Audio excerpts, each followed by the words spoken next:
اعوذ باللہ من الشیطان الرجیم بسم اللہ الرحمن الرحیم بسم اللہ والصلاة والسلام علی رسول اللہ۔ سورہ کاف آیت 60۔ وَإِذْ قَالَ مُوسَىٰ لِفَتَاهُ لَا أَبْرَحُ حَتَّىٰ أَبْلُغَ مَجْمَعَ الْبَحْرَيْنِ أَوْ أَمْضِيَ حُقُبًا۔ یہاں پر حضرت موسیٰ علیہ السلام اپنے ایک جوان سے کہہ رہے ہیں کہ میں دو سمندروں کے ملنے کی جگہ پر جاؤں گا۔ اب یہ جگہ کون سی ہو سکتی ہے؟ بہت سارے اس میں باتیں ہیں۔ سورہ رحمان مرج البحرین یلتقیان، اس نے دو سمندر بنائے کہ دیکھنے میں معلوم ہو ملے ہوئے ہیں، ان میں روک کے ایک دوسرے پر بڑھ نہیں سکتے۔ یعنی کہ ایک طرف سورہ رحمان میں ذکر ہو رہا ہے کہ دو دریائیں جو آپس میں مل نہیں سکتے، دو سمندر ہیں جو آپس میں مل نہیں سکتے، اور ساتھ اللہ تعالیٰ فرما رہے ہیں کہ اللہ تعالیٰ کی تم کون کون سی نعمت کو جھٹلاؤ گے۔ پھر اسی طرح سورہ فاطر آیت 12، پھر سے ایسے ہی ایک پوائنٹ کا ذکر ہے جہاں پر دو دریا مل رہے ہیں، اور اللہ تعالیٰ فرما رہے ہیں کہ ایک کا پانی میٹھا ہے اور ایک کا پانی جو ہے وہ کھارا ہے، اور ایک کا پانی جو ہے وہ سینہ جلاتا ہے اور ایک کا پانی پیا جا سکتا ہے، اور دونوں کے درمیان میں ایک آڑ ہے جو ان کو ملنے نہیں دیتی۔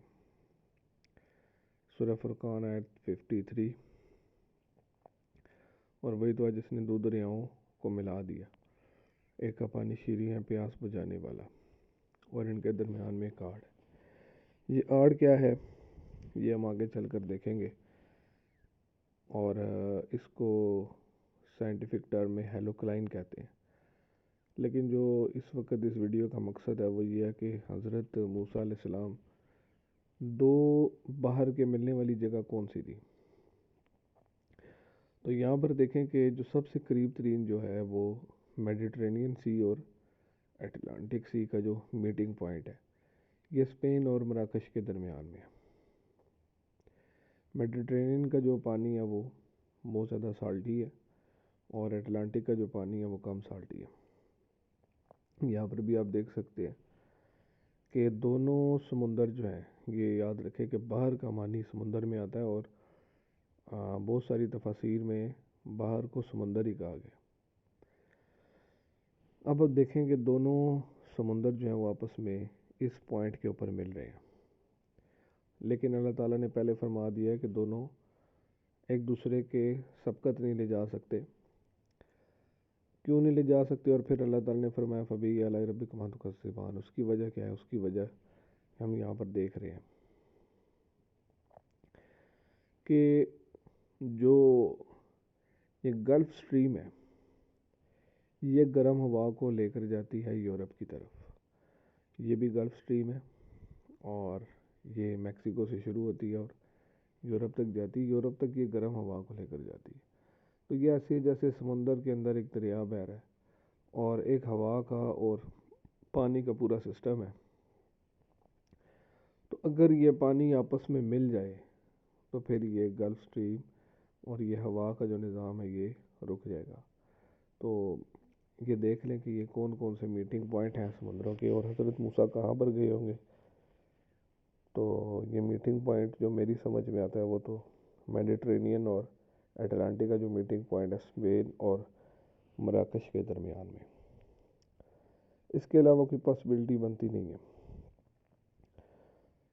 یہ دیکھیں اگر ایک اور اس کا پوائنٹ آ رہا ہے کہ اٹلانٹک اوشن جو کہ کم سالٹی ہے، اور میڈیٹرینین جو کہ زیادہ سالٹی ہے، تو یہ دونوں جو ہیں یہ سمندر ہی آپس میں مل نہیں پا رہے۔ اچھا یہ یاد رکھیں کہ قرآن نے دونوں آیتوں کی الگ الگ بات کی ہے۔ ایک طرف دریاؤں کے ملنے کا ذکر ہے، جیسے یہاں پہ دریا آ گیا کہ دو دریا آپس میں نہیں مل رہے، ایک کا پانی جو ہے وہ سالٹی ہے اور ایک کا پانی جو ہے وہ کم سالٹی ہے۔ اور اس کا جو فنومینا جو ہے یہ آپ کو ملے گا الاسکا میں، جہاں پہ گلیشیئرز پگھلتے ہیں اور عام دریاؤں کا پانی اس پانی کے ساتھ مل نہیں سکتا۔ یہ دیکھیں جی، یہ میڈیٹرینین اور اٹلانٹک ایک اور ڈائیگرام۔ اب یہ بات سمندروں کی ہو رہی ہے کہ ایک جو ہے وہ ہائر سیلائن ہے اور ایک لوور سیلائن ہے، دونوں دریاؤں نے ایک دوسرے کو، دونوں سمندروں نے سوری ایک دوسرے کو روکا ہوا ہے۔ ہائی سالٹ کنسنٹریشن جو ہے وہ ایک الگ اپنے اس میں ہے، اور لوور سالٹ کنسنٹریشن جو ہے وہ اپنی ایک جگہ پر ٹکا ہوا ہے۔ لیکن یہاں پر ہم ایک اور بات کا ذکر کریں گے کہ حضرت موسیٰ علیہ السلام جو ہے وہ پیدائش سے سمندر کے ساتھ جڑے ہوئے ہیں، جیسے کہ آپ دیکھ رہے ہیں سورہ قصص میں، اور یہاں پہ آیا ہے کہ حضرت موسیٰ علیہ السلام کی والدہ کو کہا گیا کہ آپ ان کو صندوق میں رکھ کر یم فَلْيُلْقِهِ الْيَمُ بِالسَّاحِلِ، اب یہاں سے بھی آپ دیکھیں کہ ساحل کا جو لفظ ہے یہ سمندر کے لیے یوز ہوتا ہے، اور یم کا جو لفظ ہے وہ سمندر کے لیے یوز ہوتا ہے۔ یہ عربی ڈکشنری کہہ رہی ہے کہ میں اپنے پاس سے نہیں کہہ رہا، اور ساحل جو ہے وہ آپ دیکھ سکتے ہیں کہ سمندر کا کنارہ ہے، نہ کہ کسی دریا کا کنارہ۔ اور جو ہے آپ کے پاس ساحل، یہ بھی دو قسم کے ہوتے ہیں، ایک ہوتا ہے جی بیچ اور ایک ہوتا ہے کوسٹ۔ اب جو بہت سارے لوگ ہیں وہ کہتے ہیں جی کہ یہ جو آپ کو پوائنٹ نظر آ رہا ہے جبل موسیٰ، ادھر آئے تھے حضرت موسیٰ علیہ السلام حضرت خضر علیہ السلام سے ملنے کے لیے، لیکن یہاں پر دو سمندروں کے ملنے کا پوائنٹ یہاں پر جو ہے واضح نہیں ہے۔ واضح پوائنٹ جو ہے سمندروں کے ملنے کا یہ وہی ہے جو پہلے آپ کو بتایا جا چکا ہے، میڈیٹرینین اور اٹلانٹک اوشن۔ اب یہ دیکھیں کہ جو فرعون غرق ہوئے، یعنی کہ حضرت موسیٰ علیہ السلام جب پیدا ہوئے تو ان کو یم میں ان کی والدہ نے تابوت میں ڈال کر بھیجا، اور جو فرعون غرق ہوا یہ بھی یم میں ہی غرق ہوا ہے۔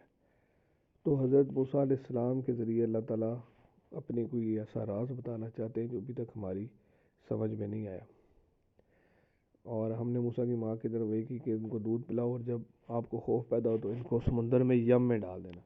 یعنی کہ حضرت موسیٰ علیہ السلام جب پیدا ہوئے تو بھی یم میں، فرعون غرق ہوا تو بھی یم میں، اور جب اللہ تعالیٰ نے ان کو نبی بنا دیا تب بھی اللہ تعالیٰ نے ان کو مرج البحرین اور مجمع البحرین کی طرف بھیجا،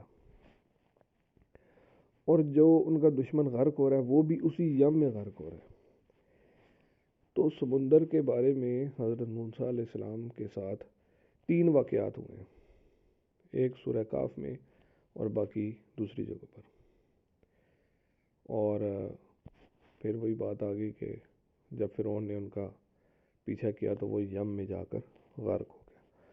اور یم جو ہے اس کے بارے میں ہم کہہ چکے ہیں کہ ڈکشنری میں اس کا معنی سمندر میں آتا ہے۔ سورہ راف میں بھی ذکر ہے کہ فرعون جو تھا وہ یم میں غرق ہو گیا۔